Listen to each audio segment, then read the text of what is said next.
Thank you for staying with us here at Golf Weekly. We are back in this segment. We're going to be talking about the Spanish Wells Club, where Chris is working as an assistant pro. Before we get on to that, I was absent last week, but my man Tremblay covered me. Such a capable replacement for me. Well, there's no replacement for me, but you do okay. A good so sub. I've been told. Good sub. He's a good sub. Good He works out. You had Dennis McCormick on. Yes, we did. Last week, and they were having an event, the Golf Week Amateur Tour Championship. Yes, it was their year end. This is the big shebang for the Golf Week Amateur Tour, which, if we can recap, they have 42 tours across the country, and if you're not sure how that works, bring up last week's show on YouTube. If you go to YouTube and WHHI Golf Weekly, you can find a clip of it. And they had their tour championship here on Hilton Head this past weekend with 680 players. Unreal. Not only was it a tournament in terms of flights, different flighted players, but they also had a team championship, and we do have some results. And for this, I've got to put on my eyes, so you'll have to excuse me for a second. I know, I've got to put them on. You just keep showing your age. In the championship division, Jim Autry from Charlotte, North Carolina, he won by 4. He shot 219, so it's some pretty good playing. You've got to remember all these are gross scores because they're put in division based on their handicap. The A flight was won by Dan Barrows of Tidewater, Virginia, 234. Darren Green from Raleigh, North Carolina, shot 248 in the B division to win. C division winner was Matt Johnson of Charlotte, North Carolina, 264. And also from Charlotte, winning the D division, was Dustin Wheeler with 264. Now, with that said, it seems to me as though the guys from Charlotte and Tidewater, Virginia are doing a lot of golfing, because in the team competition, Tidewater, Virginia took a total of 2,537 strokes. After all those strokes were made, they actually came up with the team champion. They were the winner by 7 strokes after all that over Charlotte, North Carolina. So in Tidewater and Charlotte, not only did those guys all get off of work, but they've been playing a lot of golf. So we'd like to congratulate all the winners. Way to go, and thank you for being here, and we look forward to having you back next year. You betcha. Yeah, it sounds like the economies are probably doing pretty well in those areas. Those guys. Well, they're playing some golf regardless. Out. And we should mention that Hilton Head did have a team entered, and they came in 14th. So not bad. Way to go, not bad, and we look for you to move up a little bit next year. All right. Well, thanks for the update. Chris Hendrix, tell us a little bit about Spanish Wells. A lot of people, know that community. It's been around forever. Brahms Point, probably one of the prettiest pieces of property on the island. But a little 9-hole gem over there of a golf club. Little hidden club. That's been around for quite a long time. Tell us what you're doing.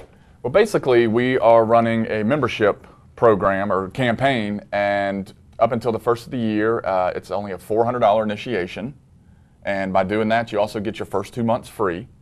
And then for a full residential membership, it's $210 a month. And then we have other packages. We have associates, and we have your out-of-state members and your part-time members as well. But that includes all unlimited golf. It includes the 4 tennis courts, swimming pool, deep water dock, and then we also have the Calabogie banquet room that's which does a lot of catering, and a lot of catering a lot of for weddings and whatnot. So yeah, you can definitely call us if anybody wants to come out and have a wedding reception, a rehearsal dinner, parties. That room is available to rent for members and non-members as well.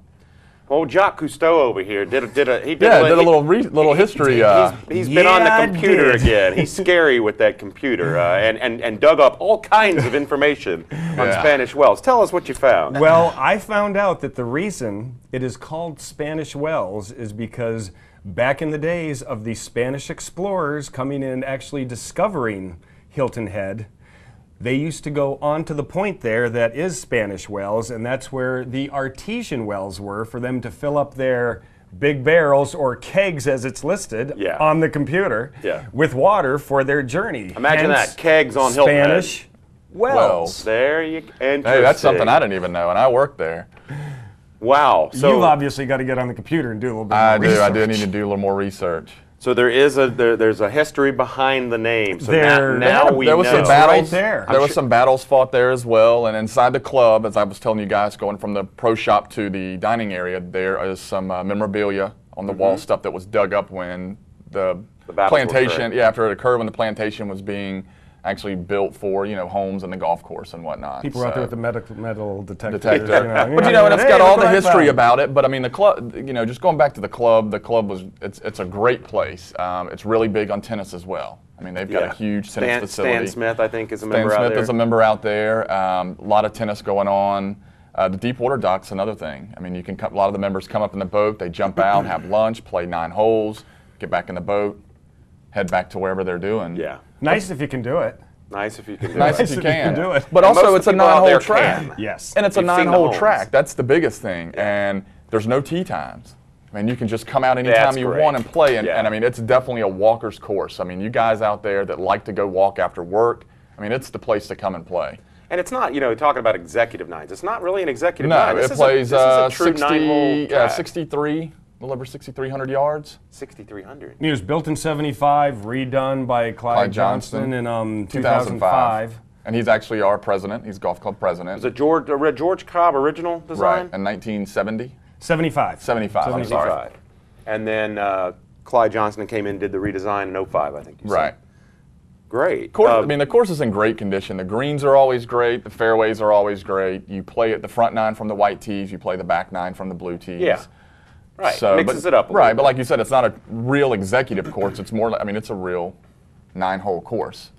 Well, I know So- the response to the redesign that Johnson did has been really positive. I mean, he came in and did some necessary, I think, upgrades there. Definitely did. But the condition is better. And I mean, I love going over there. Well, personally. his redesigns, when he goes into a place, he does his homework and he does some fun things. Not Yeah, he only does. does he, He's known get for a that. get a good strategic look Right. at the course, but he makes it fun. You know, I mean, every place that I've played that he's redone, it's always been fun to play. So it's Well, nice and that they've didn't you had say that. he's on the board, right? Yeah, he's the president of the board. Yeah. So, but you know, some other quick things about the club as well is you've got Wednesday night dinners, you've got guest speakers, you have trivia night. They've got Halloween party coming up. We just had, like I told you, we had the oyster roast this past weekend for the residents of Spanish Wells. So it's a very active golf club. There's over 240 members, I believe. Is that right? Yep. Tournament schedule. What does that entail in terms of weekly tournaments? They have a ladies' day. They got a ladies' day, men's group. They've got ladies' day on Thursday, men's day on Friday. Our club championship starts on November 3rd, and you've got some other members that come in on certain days of the week, and they have their own little walk-in 9 groups that they play. Sunday morning, there's a couples group every Sunday morning, tees off at 10 o'clock. So I mean, it's definitely, I mean, it stays pretty busy, but you never have to wait on the tee boxes. You never have to wait on a tee time, and that's a big plus around here. It's a luxury. You want to come out here after work, come walk 9 holes. I mean, it's usually wide open. Right. If we have somebody visiting the island and they're looking to just go out and play 9 holes somewhere, can they call up They can Spanish come by and come Wells talk to us. Yes, we'd love to have them come out and play. We'll give them some information, give them a little tour of the clubhouse. You know, honestly, it's just a great place for what you're paying. I mean, and it's a true private club. Like, you can't come in off the streets and play. It is actually a true private club, so you have to be a member. But like you said, if you're coming in off the island or coming into the island and new to the island and you're looking for a place to join or a place to play, just come by there and talk to us. Or to fill up your kegs with some With water artesian- from the artesian artesian wells. wells. Sure. Yeah. What, I mean, Exactly. who wouldn't want to do that? I mean, really, I mean, you Exactly. can't do that everywhere. I'm sure our No, viewers it's a are little just piece of history, so enamored. you're joining a club that has some real history behind it. It's an enamoring piece of history. I mean, our viewers got to Exactly. be just falling all over themselves. Real quickly, before we're done here, they do a really popular tournament there called Light Up the Night. Light Up the Night. That's the glow in the dark? Glow in the dark tournament. All the proceeds go to hospice. Who's glowing in the dark? The ball. The golf ball. Yeah, I just want to make It's this sure. Friday night, by the way. It's this Friday night at 6 o'clock at Spanish Wells. So that's this Friday This night. Friday night. You can go to hospicecare.com and you can do your registration there, or I believe you can do it at the club. You're still taking some registrations. Still taking some registrations. All right. Yep. You think you could hit a glow in the dark ball, Pro? Sooner or later, yeah, I think, Yeah. you know. I've give me a actually few never cracks at tried, it. so yeah, I'm kind of. I have never tried it either. Yeah, a lot of the members are like, yeah, we can't wait to see you hit that glow in the dark ball. So I'm kind of like, all right. My question to you is, between the golf store and Spanish Wells, you have 8-day weeks you must be running on, I'm right? working 9-day weeks. 9-day week. My okay. goodness, man. Just checking, just checking. With a new baby. A My new baby, goodness, yep. You're 11 weeks. You're a busy dude. That's right. All right. Well, hey, we have learned so much in this segment. Yes, Things that we have. we never otherwise would have known. I can't wait till next week. I Yeah. can't either, and I'm sure our viewers can't either. Guys, that's all the time we have. Once again, congratulations to the Pro Honors Cup team members for their 10-8 victory over the Ammeters in the 2012 Honors Cup at Chessie Creek Club. And thank you, Chris Hendrix, for information on Spanish wells. Appreciate Thank it. you for Jacques Cousteau for all the history Digging up our and the history lesson. And we will see you next week on Golf Weekly.